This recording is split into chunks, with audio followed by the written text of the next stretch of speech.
November 24, 1944, 27,000 feet above the Pacific, just before midnight. The air is thin and bitterly cold, seeping through seams in the fuselage despite heated suits and humming engines. Inside the B-29 Superfortress, breath fogs instantly. The aircraft shudders as it punches through jet stream turbulence that feels like invisible fists slamming metal. Below, nothing but black ocean. Above, stars sharp enough to cut. Major Curtis LeMay watches the instruments, jaw set, eyes steady. He does not look impressed by altitude. He looks irritated by it.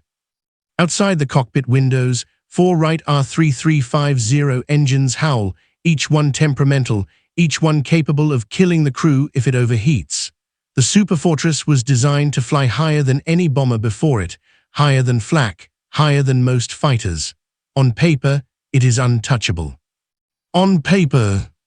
Tonight's target is Tokyo's industrial fringe. The plan is familiar now, daylight-style precision bombing, flown at extreme altitude, northern sights steady, bombs falling from a height Japanese defenders were told made interception impossible. The Imperial General Headquarters had dismissed the threat months earlier. Too high, too far, too difficult. The B-29 would exhaust itself before it mattered. Down below, Tokyo sleeps. The raid does not go as planned. Winds shear bombs off course. The jet stream, poorly understood, barely mapped, grabs falling payloads and scatters them like ash. Bombs miss factories by miles. Smoke from earlier strikes smears targets into gray blurs. Gunners report little flak, few fighters. Success on paper. LeMay is not satisfied.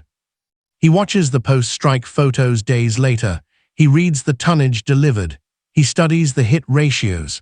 The results are unacceptable. Japan's war industry is still breathing. The altitude that was supposed to be the Superfortress's shield has become its weakness. Across the ocean, Japanese commanders review their own reports. Interceptions remain rare. Losses are minimal. The Americans are wasting effort flying too high to hit anything of value. Civil defense leaders reassure Tokyo. The threat is contained. They do not see what is changing. By January 1945, LeMay takes command of XXI Bomber Command on the Marianas. He arrives like a storm front. He fires staff officers. He tears up doctrines. He grounds crews until maintenance standards improve. He reads every accident report, every engine fire, every missed target. Then he makes a decision that terrifies everyone in the room. They will fly lower. Much lower. Night missions, minimal defensive armament, no tight bomber formations, no daylight precision, and instead of high-explosive bombs aimed at factories, they will carry incendiaries, clusters of M69 firebombs designed to ignite wood, paper, and flesh alike. It sounds insane. The B-29 was not built for low-level night bombing. Japanese anti-aircraft guns are lethal below 10,000 feet. Fighters could swarm, losses could be catastrophic. The crews know it, the planners know it. Washington hesitates. LeMay does not. He has studied Tokyo. The city is a tinderbox, densely packed wooden houses, narrow streets, workshops woven into neighborhoods. Japan's industry is not concentrated in giant plants. It is distributed, hidden among homes. Precision bombing from the stratosphere will never break it. Fire will. On the night of March 9, 1945, the crews are briefed. The room is quiet in a way bomber briefings never are. No jokes, no bravado, just the sound of paper rustling and boots shifting. Altitude, 5,000 to 8,000 feet. Bomb load, incendiaries. Target, Tokyo. Defensive guns, removed to save weight. Return route, staggered, unescorted. You can almost feel the tension crawling up spines. One navigator whispers that it's suicide. Another crew chief checks his aircraft twice, then a third time, hands trembling despite himself. Pilots think about flak arcs, about night fighters, about the city they're about to light. LeMay gives no speech. He does not need to. His orders are blunt, almost cold. Get in, light it, get out. As the first superfortresses lift off from Tinian and Saipan, the night air is warm, heavy with fuel fumes and salt. Below them, the Pacific reflects moonlight like broken glass. The bombers form a loose, spreading stream, not the tight boxes of Europe, but something more fluid, more predatory. Hours later, Tokyo's air raid sirens wail. Japanese defenders scramble, expecting high-altitude intruders. Searchlights stab upward, probing empty sky. Anti-aircraft crews elevate guns, waiting for specks that never appear. Then the bombers arrive. Below the ceiling, everyone believed protected them. Fire blooms on the outskirts first. Small at first, manageable, then more and more. The wind rises, feeding the flames. Wooden houses catch instantly. Workshops explode. Streets turn into channels of fire. From above, American crews watch the city ignite in patterns they did not expect. The glow grows brighter than daylight. Smoke rises thousands of feet, buffeting aircraft. Turbulence throws bombers around as heat columns punch skyward. Japanese commanders stare at reports in disbelief. This was not supposed to happen. The B-29 was supposed to be too high, too clumsy, too fragile. Instead, it is everywhere. And as the night deepens, Tokyo begins to burn as one. Mini cliffhanger. By dawn, Japanese leadership will understand that altitude never protected them, only delayed the moment fire found its way home. March 10, 1945, 01:47 hours, Tokyo. The city is no longer dark. From the cockpit of a low-flying B-29, Tokyo looks like a living thing on fire. Streets glow orange and white, twisting through neighborhoods like veins filled with molten metal. The smoke is so thick it blots out stars, climbing past the bombers and rocking them in violent, unpredictable updrafts. The aircraft shudders, not from flak, but from heat rising off the ground. You can almost feel it through the fuselage. The heat, the pressure, the realization that this is no longer a raid. It is a transformation. Captain Robert Morgan grips the yoke, eyes wide behind oxygen goggles. He has flown combat missions before, Europe, altitude, flak bursts like black flowers. This is different. There is no neat pattern below, no single target. The entire city is the target. Bomb bay doors open. Clusters of M69 incendiaries tumble out, spinning briefly before parachutes deploy. Seconds later, they burst, scattering burning gel that sticks to wood, cloth, skin. Fire leaps from roof to roof. Blocks vanish in minutes. Below, Japanese civil defense units rush into streets already choking with smoke. Fire breaks fail almost immediately. Water mains rupture. Pumps lose pressure. Wind funnels flames into alleys, then back out again, faster than men can run. In the Imperial General Headquarters, phones ring endlessly. Reports arrive fragmented, panicked, contradictory, fires out of control, communications down, entire wards unreachable. Someone mentions a firestorm. Others dismiss it. Tokyo is too large, too spread out. They are wrong. This is not Hamburg, not Dresden, and yet the physics does not care about doctrine. As the fires merge, oxygen is sucked inward, winds accelerate, people are knocked off their feet, temperatures soar past 1,800 degrees Fahrenheit in places, asphalt softens, rivers boil at the edges. Those who flee toward open spaces find the air itself burning their lungs. Above the city, B-29 crews struggle to maintain altitude. Some aircraft are lifted hundreds of feet without throttle changes. Others are slammed downward, caught in collapsing air columns. Gunners, those few remaining, stare in stunned silence. There are almost no Japanese fighters. Anti-aircraft fire is sporadic, wildly inaccurate. Japan's defenses were built to fight the wrong war. For months, planners had focused on altitude interception, heavy guns elevated, fighters trained to climb, radar tuned for high tracks. No one had prepared for hundreds of bombers flying low, at night, scattered, unescorted, and indifferent to precision. The doctrine had been dismissed because it looked reckless. Now it looks unstoppable. By 03:00, the firestorm is self-sustaining. New blazes are no longer needed. Entire districts collapse into glowing rubble. The Sumida River fills with bodies as civilians leap in to escape the heat. Many never resurface. In the bombers, the mood shifts. At first, crews had been tense, waiting for flak, for fighters, for disaster. As minutes pass, something colder takes its place. Silence.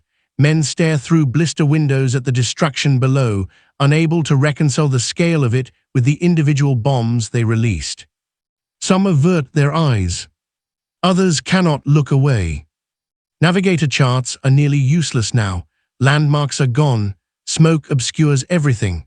Pilots follow the glow back out to sea, engines straining under unexpected turbulence. One crew reports their aircraft's skin blistering from radiant heat. Curtis LeMay does not watch the city burn. He waits for numbers. By dawn, the first reports arrive. 16 square miles destroyed. Over 100,000 dead. 1 million homeless. American losses astonishingly light. The room is quiet when the figures are read. No cheers, no relief, just the sound of chairs shifting and breath being let out slowly. The gamble worked. And that is what terrifies everyone. In Tokyo, surviving commanders walk through ruins that were neighborhoods hours earlier. They see factories gone, not because they were targeted, but because they were embedded in civilian life. Workshops reduced to ash. Supply chains erased in a single night. The realization is brutal. Altitude had never been the key. Doctrine had been. And now the Americans have changed it. As the sun rises over Tokyo, smoke turns the sky a sickly gray. Ash falls like snow. Survivors wander in silence, carrying nothing because nothing remains. Somewhere deep inside Japan's military hierarchy, a truth finally settles in. If the Americans can do this once, they can do it again. Mini cliffhanger, within days, Curtis LeMay will double down on the strategy, and Japan will face a question its leaders can no longer avoid. How do you defend a nation made of cities when fire comes from the dark? March 12, 1945, Tokyo, Imperial Army Headquarters. Maps cover the walls, but they are useless now. Charred districts are marked in red grease pencil, spreading outward like a disease no one can cure. Entire wards, Honjo, Fukugawa, Asakusa, are circled and crossed out. Not damaged, gone. Lieutenant General Shizuichi Tanaka stands rigid, hands clasped behind his back, eyes fixed on a report he has already read twice. The words do not change, the implications do. Japan's air defense doctrine has collapsed in a single night. For years, planners had prepared for a decisive, high-altitude battle, interceptors climbing into sunlight, heavy guns filling the sky with steel. The B-29 was supposed to be defeated above the clouds, where Japan could still fight on its own terms. Now the enemy refuses to play that game. Reports from radar stations confirm the humiliation. Many bombers were never detected until fires were already burning. Searchlights scanned empty sky while aircraft slipped beneath them. Anti-aircraft crews fired blindly into smoke, unsure of range, altitude, or direction. The realization spreads quietly and then all at once. There is no defense against this. Fuel shortages cripple fighter response. Even when interceptors manage to get airborne, night fighting over a burning city proves chaotic and deadly. Pilots lose visual reference. Engines overheat. Ammunition is wasted firing into smoke and flame. Civil defense has failed just as completely. Japan's pre-war planners had assumed bomb damage would be localized, fires could be contained, neighborhood brigades would respond, water pumps would hold. None of those assumptions survive contact with a firestorm. The Americans are no longer trying to hit factories. They are erasing the system that sustains them. Curtis LeMay reads intercepted intelligence summaries with grim confirmation. Japanese morale is cracking. Urban output is plummeting. Evacuations begin, children sent to the countryside, workers scattered, coordination lost. He orders the next raids. Nagoya, Osaka, Kobe. Same profile, same altitude, same weapons. Night after night, B-29 streams appear below Japan's defensive ceiling, spreading fire instead of bombs. The pattern repeats with terrifying consistency. Fires merge, cities burn, losses remain acceptable. In Osaka, the flames reflect off the bay, visible for miles at sea. In Kobe, hills trap heat, intensifying destruction. Each raid reinforces the same message. There is no safe altitude. Inside Japan's leadership, debate turns desperate. Some argue for mass fighter deployment, even at ruinous fuel cost. Others push for kamikaze interception of bombers, though the tactic was designed for ships, not high-speed aircraft. The truth is simpler and more horrifying. Japan does not have the resources to stop this. Industrial output collapses not because workers are killed, but because cities no longer function. Transportation fails, power grids disintegrate, records burn, coordination becomes impossible. For the first time, Japan's leaders are forced to confront the scale of American industrial dominance, not in abstract numbers, but in burning streets and empty factories. LeMay understands something his opponents do not yet fully grasp. This campaign is not about terror alone. It is about inevitability. Every night the bombers fly, Japan must choose between defending cities and conserving fuel, between saving people and preserving aircraft, between resistance now and survival later. And every night, that choice becomes worse. In late March, Emperor Hirohito is briefed personally on the destruction. He listens in silence. When the reports end, he asks a single question. How long can this continue? No one answers. Mini cliffhanger. As the firebombing intensifies, one final escalation looms, an escalation that will render even fire obsolete and force Japan's leaders to confront the unthinkable. April 1945, the Marianas, pre-dawn. The airfield smells of fuel, salt, and scorched rubber. Mechanics move between parked B-29s with practiced urgency, hands blackened, eyes hollow. The bombers crouch on the tarmac like exhausted animals, patched, scarred, but still flying. Each one carries the memory of a city left burning behind it. Curtis LeMay walks the line without ceremony. No speeches, no handshakes. He studies engine cowlings, bomb bay doors, tire wear. He listens to crew chiefs describe failures and fixes. He asks one question over and over. How long until she's ready again? Because the answer matters more than anything else now. Back over Japan, smoke still hangs in the air days after each raid. Ash settles on fields, on rooftops that no longer have walls, on people who move slowly because there is nowhere left to go. Trains run intermittently. Power flickers. Paper records, factory rosters, production quotas, supply manifests have vanished into cinders. And yet, the war continues. That fact troubles LeMay. Fire has broken cities, but it has not yet broken resolve. Japanese leadership still speaks of decisive defense, of inflicting enough casualties to force negotiation, of endurance. So the pressure tightens.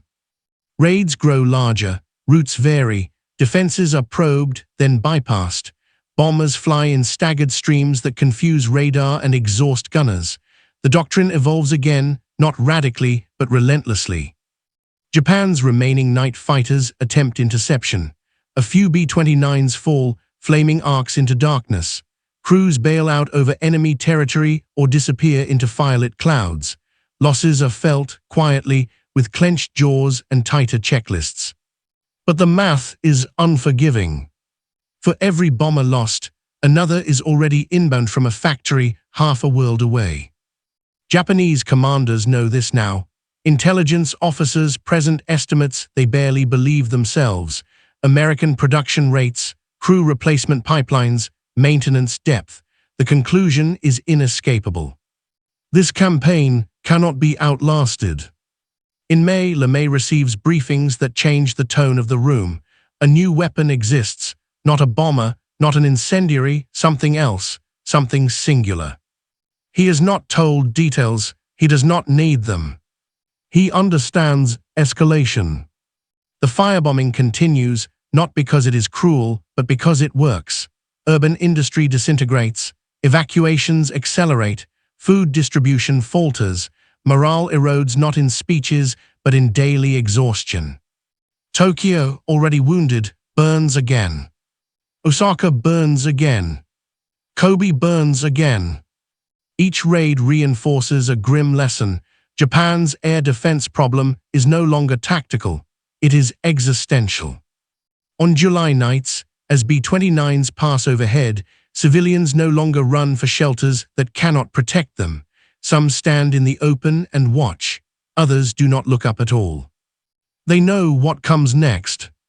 Inside Imperial headquarters, discussions turn quieter, less about victory, more about survival of the nation, of the emperor, of something recognizable when the fires finally stop.